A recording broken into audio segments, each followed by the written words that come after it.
Hello and welcome to the newsroom. I am Fola Shade for Green Day. Men of the Special Anti-Robbery Squad (SAS) no longer have the authority to detain suspects.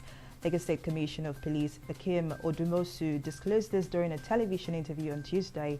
According to him, a sensitization lecture was held with the officers of the force on Monday to inform them on the new directive. Following the outrage across the country over extrajudicial killings of innocent Nigerians by SARS operatives, the Inspector General of Police, Mohammed Adamu, banned SARS personnel from engaging in routine patrols, stop and search, and traffic checks with immediate effect. Meanwhile, singer Aziz Fashola, popularly known as Naira Marley, has made a U-turn on his decision to organize a peaceful protest against police brutality in the country.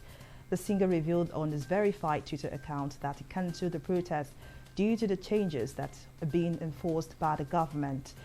He, however, said if changes are not effective in a week, the protest will go on as planned. The spokesperson of the force, Frank Umba, is currently holding a live session on Instagram with singer to answer questions and discuss the concerns of young Nigerians on the issues of SARS operations. Edo State Governor Godwin Obaseki says he lacks the power to bring back 14 State House of Assembly lawmakers yet to be inaugurated. During an interview with journalists in Abuja, Obaseki explained that a group of the 14 lawmakers refused to be inaugurated. According to him, the lawmakers were listening to their godfather, who kept promising that would unconstitutionally get the State House of Assembly to reissue a proclamation even after the court had settled the matter. The crisis in the Edo State House of Assembly began when it was inaugurated under controversial circumstances. At night, only 9 out of 24 lawmakers elected in June 2019, following an alleged proclamation by the governor. White House Press Secretary Kayleigh McEnany has announced that she has tested positive for the COVID-19 and will begin the quarantine process.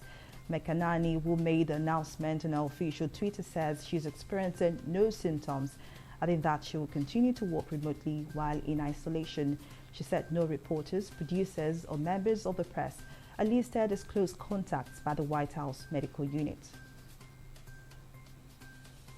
28 of the world's poorest countries are set to receive a second tranche of aid from the International Monetary Fund, IMF. The approval, which follows a similar approval in mid-April for 25 countries, is intended to help the countries alleviate their debts and better cope with the impact of the coronavirus pandemic. The debt relief is channeled through the Catastrophe Containment and Relief Trust, CCRT, which enables the IMF to provide grants to the poorest and most vulnerable countries hit by the natural disaster or public health crisis. Maldives' former Vice President Ahmed Adib has been sentenced to 20 years in prison after pleading guilty to graft, money laundering and abuse of power, court officials said Tuesday. Adib was a close ally of ex-President Abdullah Yameen until he was jailed for allegedly trying to assassinate the former ruler with a bomb on board his yacht in 2015.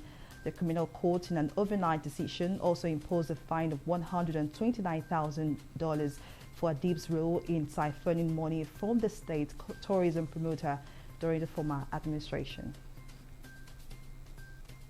And in sports, Arsenal have signed Thomas Partey from Atletico Madrid on deadline day after meeting his €45 million release clause. Partey signed a long-term deal at the Emirates after he completed his medical and paperwork just before Monday's 11 p.m. deadline. He will wear the number 18 shirt and will join up with his new teammates next week after he returns from international duty with Ghana. That's it on the newsroom at this hour. Join us next time for more updates. I am Fola Shade for Green Day.